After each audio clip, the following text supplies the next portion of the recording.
আসসালামু আলাইকুম। এই গ্যাসটা আসলে কখনোই ভিডিওতে দেওয়া হয় নাই। তো এটা আমার ভাইয়ের বাসার সামনে বিল্ডিং। এই ভাইয়ের বাসার সামনের একটা কর্নারে, আসলে পুষ্কনির কর্নারে সেটা একদম নতুন একটা চারা হয়েছিল। এটাতে গত বছর চাইটা দিয়ে তারপরে কলমগুলা বিভিন্ন কলম দিছি। তো কলম ইনশাল্লাহ গত বছর শেষ সিজনে, লাস্ট সিজনে আসলে ওই তিনটা গত বছর ধরছে। ওই তিনটা থাই বেনানা, একটা আমাদের দেশি ফজলি, তারপর আর একটা হয়েছে যে থাই বেনানা,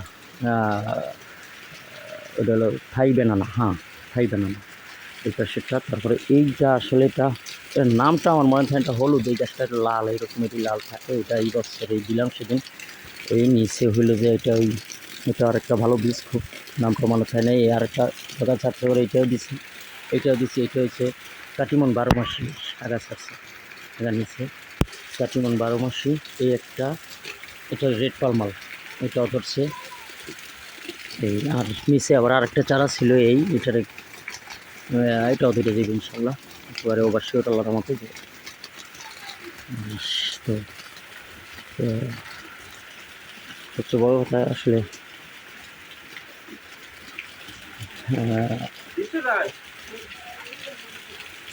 বর্তমান পরিস্থিতিতে আসলে কিছু বিষয়ের উপরে বিষয় দেখে আসলে বাস্তব কিছু অভিজ্ঞতার কারণেই আসলে এগুলা নিয়ে একটু যেন ভবিষ্যৎ প্রজন্মের জন্য হইলেও যেন ভালো কিছু আসে। কারণ একটা জিনিসই দেখলাম, আসলে যুগের পরে যুগ, কোটি কোটি টাকা, হাজার কোটি টাকা নিয়েও যদি আসলে মানুষকে হাজার কোটি টাকাও মানুষজন নিয়ে ইনকাম করে, মানুষজন নিয়ে খাইলেও আসলে মানুষের মানে সুন্দর মতো অনৈতিক কোনো কর্মকাণ্ডর ছাড়া মানুষকে নিয়ে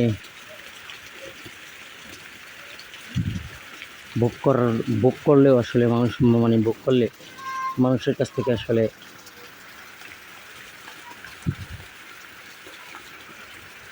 ওই ধরনের ভালো কোনো মানসিকতা বা ওই ধরনের মানে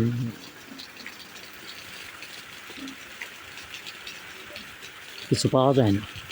এখানে আমি ওই ধরনের বলতে আসলে বলতেছি যে নিঃস্বার্থভাবে যদি মানুষ কোনো স্বার্থ ছাড়াই যদি যে মিলে একটা কিছু করার পরিকল্পনা হয়ে যদি কিছু করি, তখন দেখা যায় যে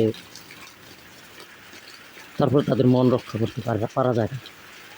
একটা সময়, যে কোনো সময় ওই কাজের ফাঁকেই মধ্যেই দেখা যায় যে নিজেকে আরও কতগুলা কলঙ্ক বা কতগুলা নিজের ফালতু কিছু কথা হজম করতে হয়।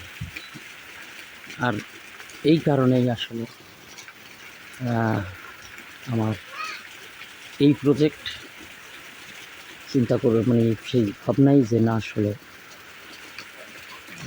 বড় বড় প্রজেক্ট, বড় কাজ কইরা হাজার কোটি টাকা লইয়া, শত মানুষ লইয়া না যাইয়া ছোট কাজ দুই একটা অল্প ছোট কাজ করি, অল্প 2-4 জন বিশ্বস্ত তুলে নিয়ে সামনের দিকে অগ্রসর হতে চেষ্টা করি।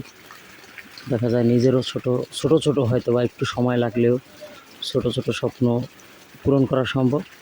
ফাঁকে অবশিষ্ট সময়টা অন্তত এই প্রাকৃতিক, এই গাছপালা এগুলো নিয়ে করলে অন্তত নিজের সময় প্লাস হলো পরবর্তী জেনারেশনের জন্য, বা যদি পরিবেশায়নের কথা বলি সেক্ষেত্রে পরবর্তী সময়ের জন্য মারা গেলেও অন্তত ভালো কিছু যেন ভোগ করতে পারে এই পৃথিবী, এই দেশ, এই দেশের মানুষ। এই চিন্তা থেকে এগুলো আসলে করা, সেই স্বপ্নেই আসলে, সেই চেষ্টা থেকেই আসলে বড় প্যারা না নিয়ে প্যারা ছোটো বানিয়ে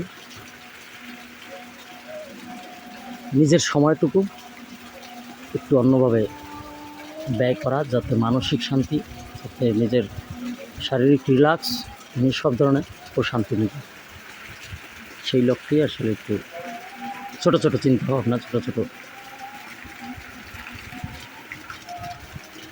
তো ইনশাল্লাহ গাছটা অনেক সুন্দর হয়ে গেছে মাশাল্লাহ। তো আগামীতেই দেখতে পারবেন, দেখাবো ইনশাল্লাহ। যদি বেঁচে থাকি, আল্লাহ এত বেঁচে রাখি কে রাখে, তাহলে অবশ্যই ইনশাল্লাহ ভালো ফল সহ ইনশাল্লাহ দেখাতে পারবেন। সুস্থ থাকবেন, ভালো থাকবেন, দোয়া করবেন সবাই। আসসালামু আলাইকুম ওয়া রাহমাতুল্লাহি ওয়া বারাকাতুহু।